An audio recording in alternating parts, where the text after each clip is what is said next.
4 straight wins for the Toronto Blue Jays as they, I guess, win this series against the Baltimore Orioles.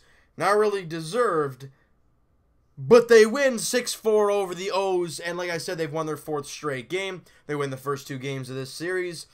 Aaron Sanchez got the ball today, and he was not as sharp as we saw him against the Boston Red Sox. Was missing his spots, walking some guys, and when he was throwing strikes, he gave up some solid contact.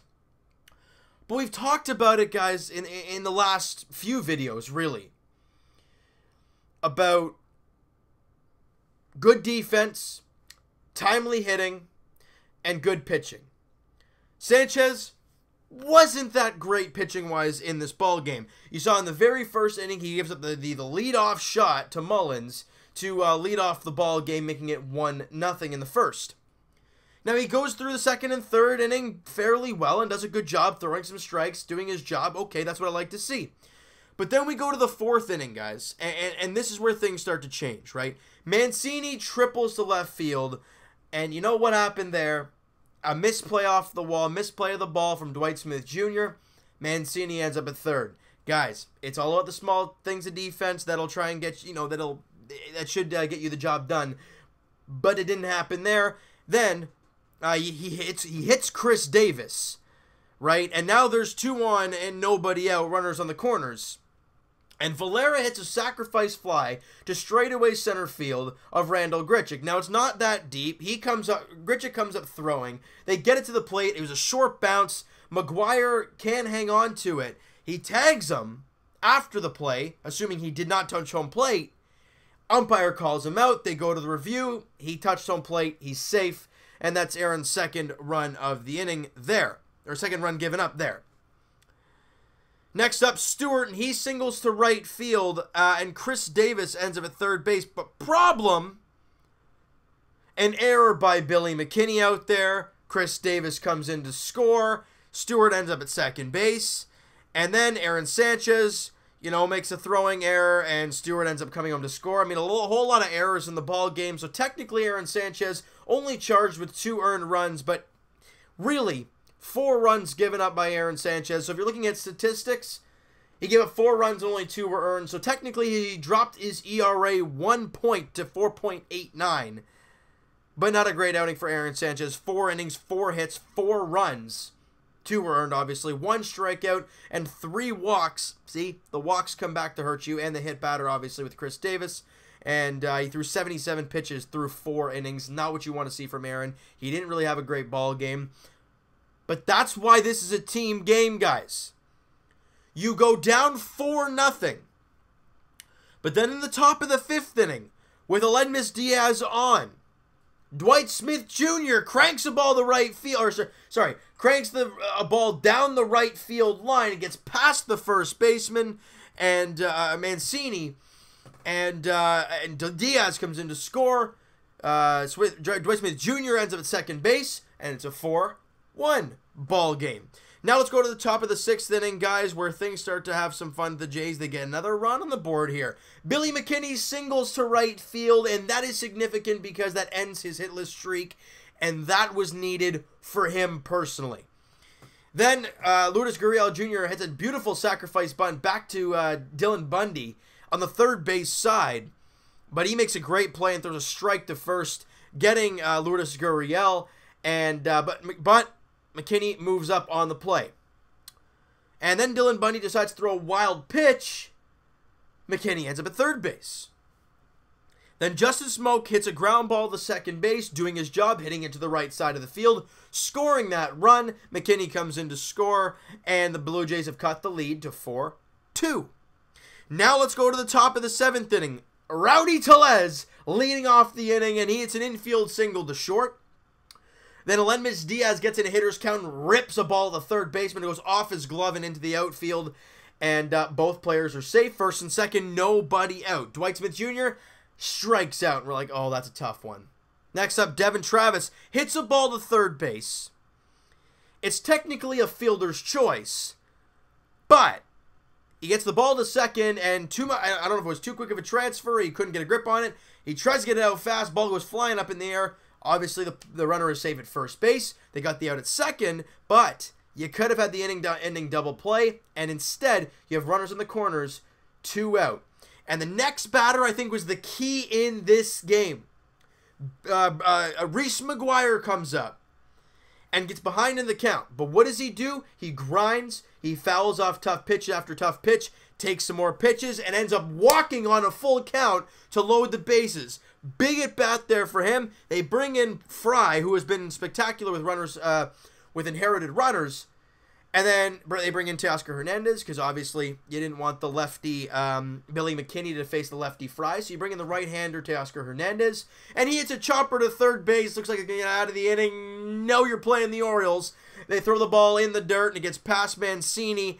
And 2 runs come in to score, and we're tied at 4. Now, when this happened, I didn't even get happy, because I'm like, any half-decent team makes that play in this game, and this inning is over. But instead, 2 runs come in to score, and we're tied. And so Rowdy Tellez ends up at third base. Tellez comes in to score. Travis comes in to score. McGuire to third. And Hernandez ends up at second base. Now you got second and third with 2 out. And Lourdes Gurriel at the plate. And he singles to center field. Both runs come in to score. And you make it a 6-4 lead for the Jays. Look, I know the Orioles suck.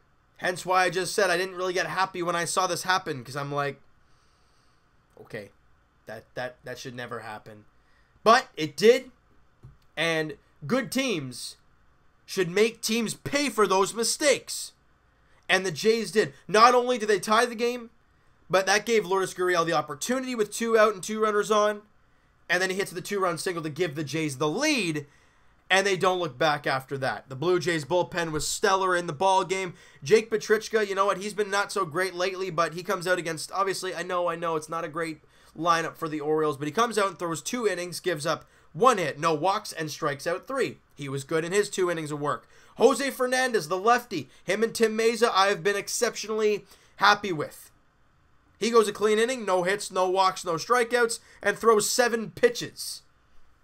Clean job for him there in the 7th inning. Tyler Clippard comes out there for the 8th inning, gives up a hit, but strikes out a batter. No walks, no runs. Good job there, dropping his ERA to 3.83 on the year. And Ken Giles comes out in the 9th inning looking for the save. Yeah, I mean, you know what you're going to get here. It's a save situation, and Ken Giles is facing an Orioles team that's not that great. It's going to be mathematical. 1, 2, 3, ball game, Blue Jays, and that's it. Ken Giles has now converted all 23 saves he has had this year, and his scoreless inning streak continues as a Blue Jay. His ERA, guys, when he came over to the Jays was 4.99. Obviously not a very good number, but he got rocked in his first few outings as a Jay. That ended up being close to 6, or if not 6. He has now got that ERA after today to 4.94. So instantly, he has a better ERA in Toronto than he had in Houston this season. And he has been fantastic. We're going to run through this real quick for Ken Giles. All right? He went, so that's 1, 2, 3, 4, 5, 6. 6 and a third, right? That's 6 and a third scoreless innings for Ken Giles lately, and he has been great. Oh, and I think he had an inning and a third somewhere in there, didn't he? I'm just gonna look at that. He had 1, so it's like 6 2/3 of an inning of no run ball.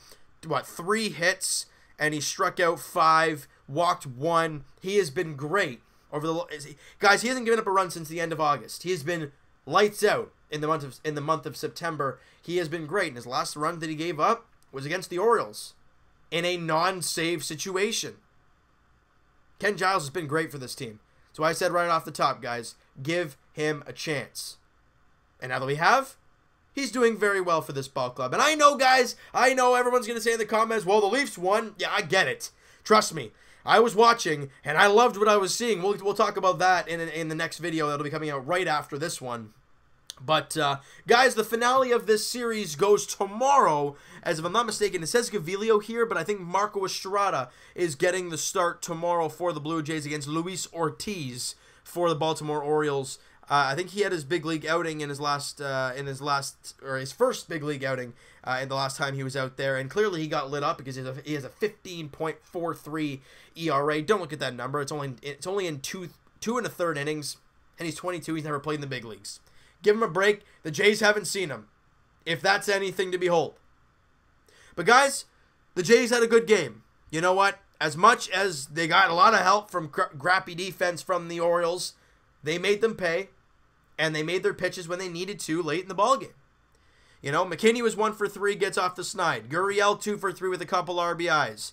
Rowdy Tellez 1 for 4 with a run scored. Diaz went 2 for 4 in the ballgame. He's hitting .261 on the year, guys. And something I looked at Aledmys Diaz, he is not getting as much credit as he is due, because not only does he have 50, he didn't have any RBIs today, but he did score a run. So he's had 55 runs scored and 52 RBIs. Excuse me. People say he's aggressive at the plate. Only has 18 walks on the year. But the guy has only struck out 57 times in 120 games. 390 at bats. He has 57 strikeouts. That is incredible. And he almost has as more runs scored and RBIs as he does strikeouts.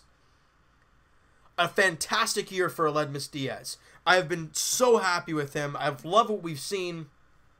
And I'm just so happy that he's got the opportunity to play here and prove everybody that this move was a good one, bringing in Aledmys Diaz. Dwight Smith Jr. goes 1 for 3. Jonathan Davis comes in to pinch hit for him later in the ball game and gets a hit. He goes 1 for 1. Travis 1 for 4. And yes, Reese McGuire goes 0 for 3, but in my eyes, the biggest at bat of the ball game was that walk there in the 7th inning. So you know what, guys? That is going to do it for this one. You guys enjoyed this video, and you guys enjoyed the ending of the game today. Smack that like button. I do appreciate that. Hit the subscribe button if you guys have not already. Comment down below what you guys think of the game today. What'd you think of, what'd you think of Aaron Sanchez? What'd you think of Diaz? What'd you think of the team as a whole today? I want to hear what you guys have to say, because they did have 6 runs on 9 hits. Not a bad offensive performance, but they get the job done nonetheless. I want to hear what you guys have to say. And Evan and I will talk to you guys Friday podcast edition. Link is in the description for the podcast channel and for the podcast itself on iTunes, guys. Also, Twitter is down below. Follow up, send me a DM, do all that great stuff. And I will talk to you guys in a little bit. Leafs edition, as they beat the Ottawa Senators 4-1, and I'm not going to say anything else. I'm going to let you guys wait until the video comes out, which really won't be long, so you won't have you won't have to wait long for that video to come out. But I'm going to leave the cliffhanger there anyways. And we'll talk to you guys, Jays edition, tomorrow night. 7:05 first pitch at Camden Yards in the finale of that 3-game set against the Orioles. It says Gavilio here, but I think I heard today that Marco Estrada is getting the ball today, and Gavilio is going the next day because Gibbons wanted Gavilio to have that extra day rest. So it's going to be Marco Estrada versus youngin for the Orioles, Luis Ortiz. 7:05 first pitch at Camden Yards. We'll talk to you guys then.